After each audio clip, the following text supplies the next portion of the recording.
And then the other thing that is, unique about you is that, you just finished, like you said, 1 year freshly into a production system. It's a large production system. Um, what's been the key lessons learned, I guess?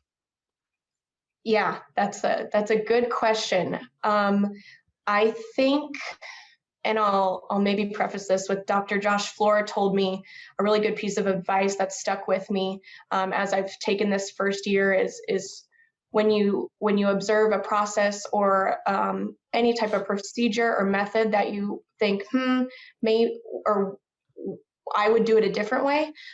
Josh told me always ask why it is that way, because chances are that there's a reason. Maybe it's logistics of implementation on why things are being done currently the way they are. And then a lot of times you might arrive at the same answer had you known those constraints. So that's been one thing. Before I always rush into a situation and say, oh, let's change it and do it this way, I think it would be easier. A lot of times the reasons that it would be easier are not possible. So that's one thing that I've really kept in mind.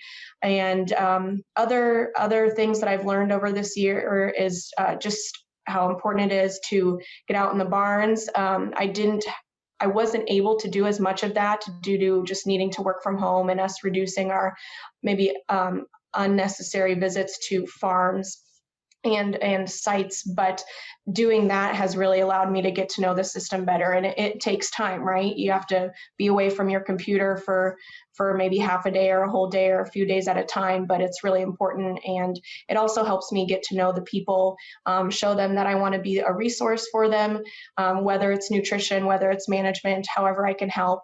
And I haven't been afraid to say, if I'm asked a question and I don't know the answer, I have no problem saying, let me do my homework and I'll get back to you. And whether that's calling another nutritionist, whether it's reviewing some reading materials, whether it's a Google search, because I've never even thought about that question before, that I have no trouble doing, but I do want to be a resource for people. So making sure to communicate that to others when I'm out and about.